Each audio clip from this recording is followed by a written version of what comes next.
Yeah, changes to the 129 and USL4, my personal opinion. So if you're not bothered, just click away. It just clears my mind, so to speak. As far as East London was concerned, for many years crossings of the Thames were limited to the Greenwich and Woolwich foot tunnels, Rotherhithe Tunnel, Blackwall Tunnel, motor vehicles only since the second port opened in 1969, Woolwich Ferry and East London Line. 1999 saw the Jubilee Line extension to Stratford open, as well as the DLR to Lewisham. In 2009, the DLR was extended from King George V to Woolwich Arsenal, this branch having opened in December 2005. In 2010, an upgraded and extended East London line reopened as part of London Overground. The combined services were rebranded as the Windrush Line in November 2024, and the Elizabeth Line opened in 2022, adding further crossings of the River Thames. And obviously you've got the cable car, which I don't really care about. It's not really part of a relevant system. The foot tunnels, obviously you go through under your own energy, so to speak. But you have to go to the foot tunnels to use them. Whereas things like the Jubilee Line, they just happen to cross the Thames on their way. You don't have to specifically go somewhere to cross the Thames to the other side and then carry on your journey elsewhere.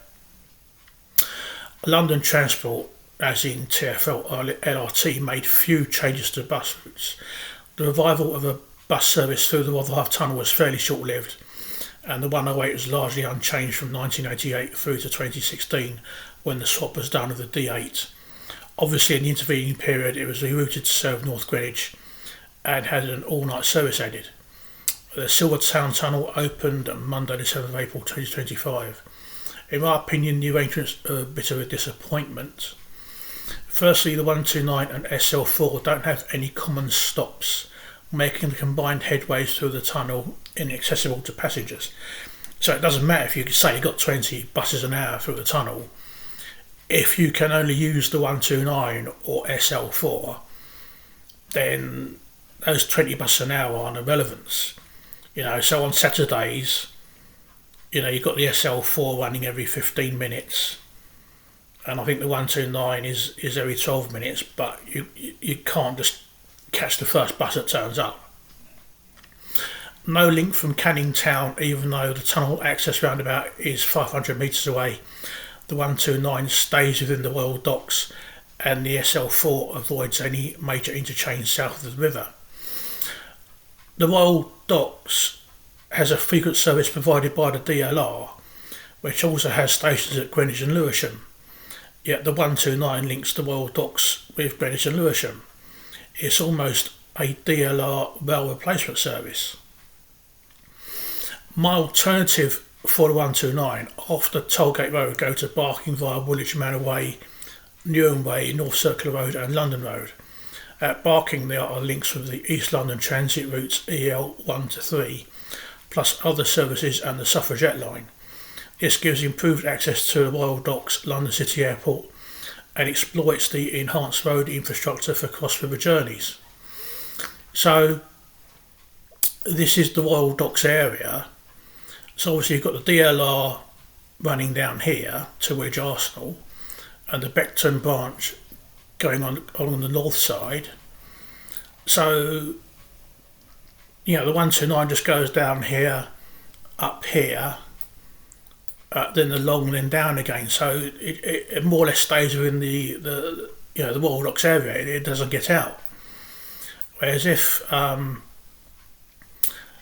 it went to Barking after the Asda, it would go up here along Newham Way,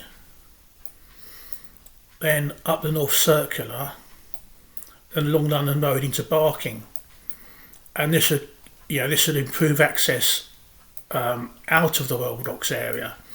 The other thing I would do, I would build a bus stop here and then have a double run off of here, because then it would serve the offices here in this area, and the DLR station.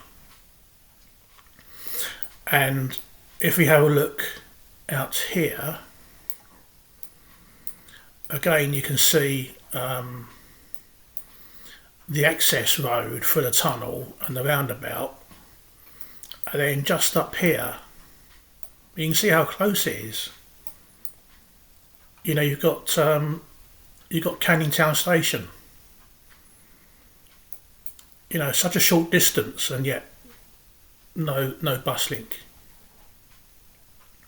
My alternative for the SL4. So this runs through the Silvertown Tunnel, then passes approximately 200 metres from the northern access to the Blackwall Tunnel on its way to and from Canary Wharf. So why not just operate it through the Blackwall Tunnel with single deck buses? I doubt this will be a busy route. The 50-minute frequency on a Saturday hints at that. It'll be quicker and can serve stops in East India Road connected with 115. And again, if we look at where the SL4 will go, it'll come off of here. It will then loop here and go to this roundabout and then along Blackwall Way. But you can see here it's about 200 yards from the northern access point to the Blackwall Tunnel.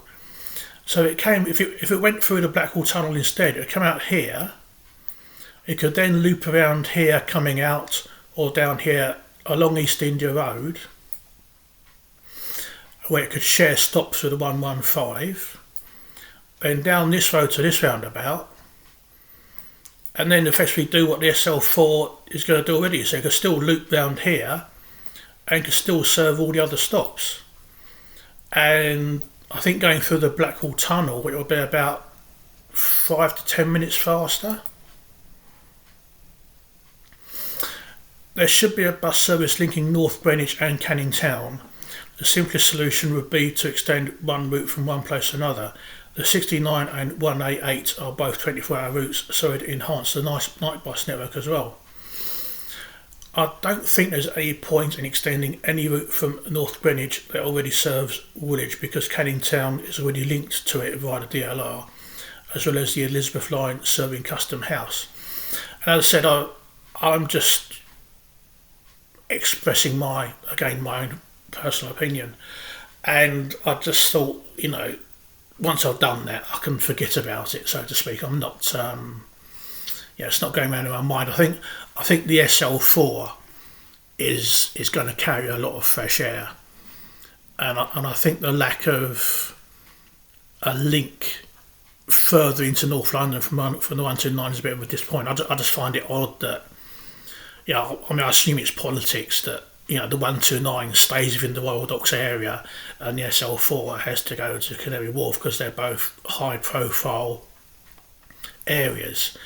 But I think it's better for the wider bus network.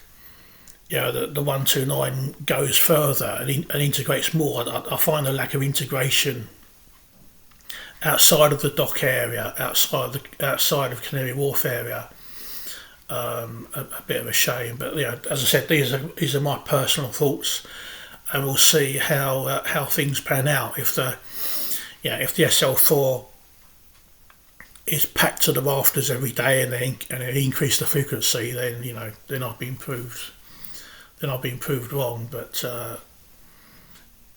these, as I said, these are my thoughts.